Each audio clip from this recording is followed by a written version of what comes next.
नवंबर का महीना, सर्द हवा, एक मोटी किताब को सीने से चिपका, हल्के हरे ओवरकोट में तुम सीढ़ियों से उतर रही थी। इधर उधर नजर दौड़ाई, पर जब कोई नहीं दिखा तो मजबूरन तुमने पूछा था, कॉफी पीने चलें? तुम्हें इतना पता था कि मैं तुम्हारी क्लास में ही पढ़ता हूँ और मुझे पता था कि तुम्हारा नाम सोनाली राय है।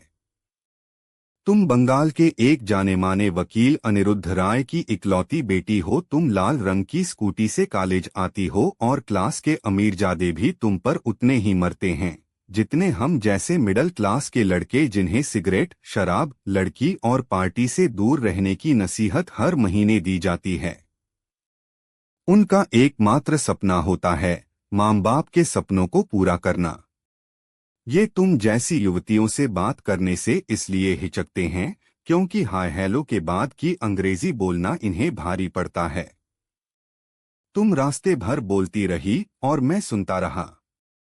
तुमने मौका ही नहीं दिया मुझे बोलने का। तुम मिश्रा सर, नसरीन मैम की बकबक, वीणा मैम के समाचार पढ़ने जैसा लेक्चर और न जाने कितनी कहानियां तेजी से सुना गई थीं और मैं बस मुस्कुराते हुए तुम्हारे चेहरे पर आए हर भाव को पढ़ रहा था। तुम्हारे होठों के ऊपर काला तिल था जिस पर मैं कुछ कविताएं सोच रहा था। तब तक तुम्हारी कॉफी और मेरी चाय आ गई। तुमने पूछा था, तुम कॉफी क्यों नहीं पीते? मैंने मुस्कराते हुए कहा, चाय की आदत कभी छूटी नहीं। तुम यह सुनकर काफी जोर से हंसी थी। शायरी भी करते हो? मैं झेप गया। तुम इतने समय से कुछ भूल रही थी, मेरा नाम पूछना, क्योंकि मैं तुम्हारी आवाज में अपने नाम को सुनना चाह रहा था। तुमने तब भी नहीं पूछा था। हम दोनों उठकर चल दिए थे, कैंपस से विश्वविद्यालय मेट्रो स्टेशन की ओर। बात करते हुए तुमने कहा था, सज्जाद, पता है, मैं अक्सर सपना देखती थी कि मैं फोटोग्राफर बनूंगी, पूरी दुनिया का चक्कर लगाऊंगी और सारे खूबसूरत नज़ारे अपने कैमरे में कैद करूंगी। लेकिन आज मैं मील, मार्क्स और लेनिन की किताबों में उलझी हुई हूँ। कभी जी करता है तो ब्रेख्त पढ़ लेती हूँ, तो कभी कामू को। हम अक्सर जो चाहते हैं वैसा नहीं होता है और शायद अनिश्चितता ही जीवन को खूबसूरत बनाती है। अक्सर सब कुछ पहले से तय हो तो जिंदगी से रोमांच खत्म हो जाएगा। हम उम्र से पहले बूढ़े हो जाएंगे। जो बस यही सोचते हैं उनके लिए मरना ही एकमात्र लक्ष्य है। सज्जाद, तुमने क्या पॉलिटिकल साइंस अपनी मर्जी से चुना? तुमने पूछा था। हाँ, मैंने कहा। नहीं कहने का कोई मतलब नहीं था उस समय। मैं खुद को बताने से ज्यादा तुम्हें जानना चाह रहा था। और हाँ, मेरा नाम सज्जाद नहीं, आदित्य है, आदित्य यादव, मैंने जोर देते हुए कहा। ओह, तो तुम लालू यादव के परिवार से तो नहीं हो? बिल्कुल नहीं। पता नहीं क्यों बिहार का हर यादव लालू यादव का रिश्तेदार लगता है लोगों को। डोट। कुछ पल के लिए दोनों चुप हो गए। कई कदम चल चुके थे। मैंने चुप्पी तोड़ते हुए पूछा, वैसे यह सज्जाद है कौन? कोई नहीं, बस गलती से बोल गई थी। तुम्हारे चेहरे के भाव बदल गए थे। कहाँ रहते हो तुम? हम बात करते करते मानसरोवर हॉस्टल आ गए थे। मैंने इशारा किया, यहीं। मेट्रो स्टेशन पास ही था। तुमसे विदा लेने के लिए हाथ बढ़ाया। मैंने पूछा, यह निशान कैसा? अरे, वह कल खाना बनाने वाली नहीं आई तो खुद रोटी बनाते समय हाथ जल गया। अभी आदत नहीं है। मैंने हाथ मिलाया। ओवरकोट की गर्मी अब भी उसके हाथों में थी। इस खूबसूरत एहसास के साथ मैं सो नहीं पाया था। सुबह जल्दी उठकर तुमसे ढेर सारी बातें करनी थी। मैं कॉलेज गया था अगले दिन। कॉलेज में इस बात की चर्चा जरूर होने वाली थी क्योंकि हम दोनों को साथ घूमते क्लास के लड़के लड़कियों ने देख लिया था। उस दिन तुम नहीं आई थी। मुझे हर सेकंड बोझिल लग रहा था। तुमने कॉलेज छोड़ दिया था। वर्षों बाद दिखी थी, उसी नवंबर महीने में कनॉट प्लेस के इंडियन कॉफी हाउस की सीढ़ियों से उतरते हुए। मेरा मन जब भी उदास होता है मैं निकल पड़ता था। Indian coffee house. दिल्ली की शोरभरी जगहों में एक यही जगह थी जहां मैं सुकून से उलझनों को जी सकता था और कल्पनाओं को नई उड़ान देता। हल्की मुस्कुराहट के साथ तुम मिली थी उस दिन। कोई तुम्हारे साथ था। तुम पहले जैसे चहक नहीं रही थी। एक चुप्पी थी तुम्हारे चेहरे पर। तुम्हारा इस तरह मिलना मुझे परेशान कर रहा था। तुम बस उदास मुस्कुराहट के साथ मिलोगी और बिना कुछ बात किए सीढ़ियों से उतर जाओगी। यह बात मुझे अंदर तक कचोट रही थी। इसी उधेड़बुन में सीढ़ियां चढ़ते मुझे एक पर्स मिला। खोलकर देखा तो किसी अंजुमन शेख का था। बुटीक सेंटर, साउथ एक्सटेंशन का पता था। दिए हुए नंबर पर कॉल किया तो स्विच ऑफ था। तुम्हारे बारे में सोचते सोचते रात के 8 बज गए थे। अचानक याद आया कि किसी का पर्स मेरे पास है जिसमें 1200 रुपए और डेबिट कार्ड है। मैंने फिर एक बार कॉल लगाई। इस बार रिंग जा रही थी।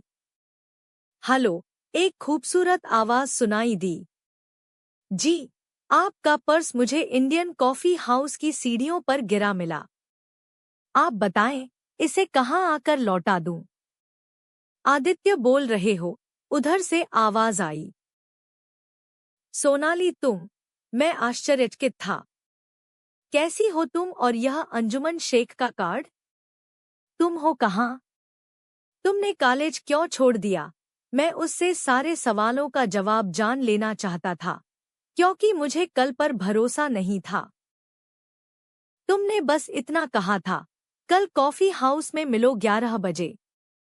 अगले दिन मैंने कॉफी हाउस में तुम्हें आते हुए देखा। 2 वर्ष पहले उस हरे ओवरकोट में सोनाली मिली थी। सपनों की दुनिया में जीने वाली सोनाली, बेरंग जिंदगी में रंग भरने वाली सोनाली। पर 2 वर्षों में तुम बदल गई थी। तुम सोनाली नहीं थी। तुम एक हताश, उदास, सहमी अंजुमन शेख थी जिसने 2 वर्षों पहले घर छोड़कर अपने प्रेमी सज्जाद से शादी कर ली थी। वही सज्जाद जिसके बारे में तुमने मुझसे छिपाया था। जिससे प्रेम करो, उसके साथ यदि जिंदगी का हर पल जीने को मिले तो इससे खूबसूरत और क्या हो सकता है। इस गैरमजबी प्रेम विवाह में निश्चित ही तुमने बहुत कुछ झेला होगा, पर प्रेम सारे जख्मों को भर देता है। लेकिन तुम्हारे और सज्जाद के बीच आए रिश्तों की कड़वाहट वक्त के साथ बदतर हो रही थी। शादी के बाद प्रेम ने बंधन का रूप ले लिया था।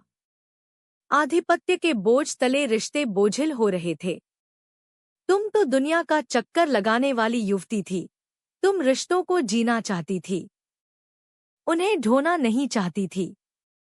जिसे तुम प्रेम समझ रही थी वह घुटन बन गया था।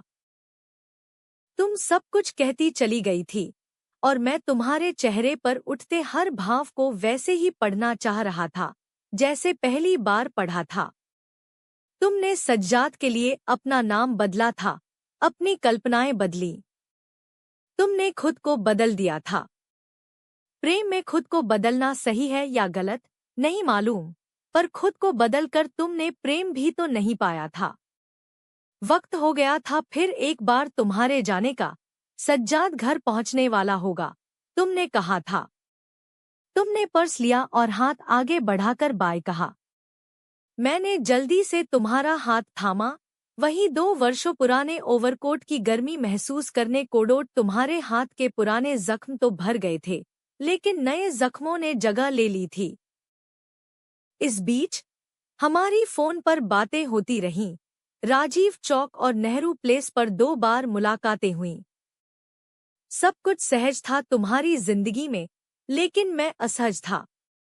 इस बीच मैं लिखता भी रहा था, तुम्हें कविताएं भी भेजता था। पढ़कर तुम रोती थी, कभी हंसती भी थी। एक दिन तुम्हारा मैसेज आया था, मुझसे बात नहीं हो पाएगी अब। मैंने एकदम कॉल बैक किया, नंबर ब्लॉक हो चुका था। तुम्हारा फेसबुक अकाउंट चेक किया तो वह डिलीट हो चुका था। मैं घबरा गया था। तुम्हारे साउथ एक्स वाले बुटीक पर फोन किया तो पता चला कि तुम 1 हफ्ते से वहां नहीं गई हो। इसी बीच मेरा नया उपन्यास नवंबर की डायरी बाजार में छप कर आ चुका था। मैं सभाओं और गोष्ठियों में जाने में व्यस्त हो गया, पर तुम्हारा ख्याल मन में हमेशा बना रहा। समय करवटें ले रहा था। सूरज रोज डूबता था, रोज उगता था। धीरे धीरे 1 साल गुजर गया। शाम के 7 बज रहे थे।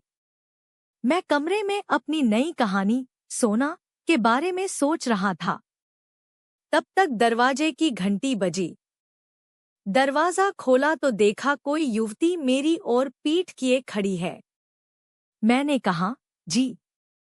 वह जैसे ही मुड़ी, मैं आश्चर्यचकित रह गया। वह सोनाली थी। हम दोनों गले लग गए। मैंने सीने से लगाए हुए पूछा, तुम्हें मेरा पता कैसे मिला? तुम्हारा उपन्यास पढ़ा, नवंबर की डायरी, उसके पीछे तुम्हारा नंबर और पता भी था। आदित्य, तुमने सही लिखा है। इस उपन्यास में जिन रिश्तों में विश्वास की जगह हो, उनका टूट जाना ही बेहतर है। मैंने सज्जाद को तलाक दे दिया था। हमारी फेसबुक चैट सज्जाद ने पढ़ ली थी। फिर यहीं से बचे रिश्ते भी टूटते चले गए थे। तुम मेरे अस्तव्यस्त घर को देख रही थी। अस्तव्यस्त सिर्फ घर ही नहीं था, मैं भी था, जिसे तुम्हें सजाना और संवारना था। पता नहीं तुम इसके लिए तैयार थीं या नहीं। तभी तुमने कहा, ये किताबें इतनी बिखरी हुई क्यों हैं? मैं सजा दूं, मुस्करा दिया था मैं। रात के 9 बज गए थे। हम दोनों किचन में डिनर तैयार कर रहे थे। तुमने कहा कि खिड़की बंद कर दो, सर्द हवा आ रही है।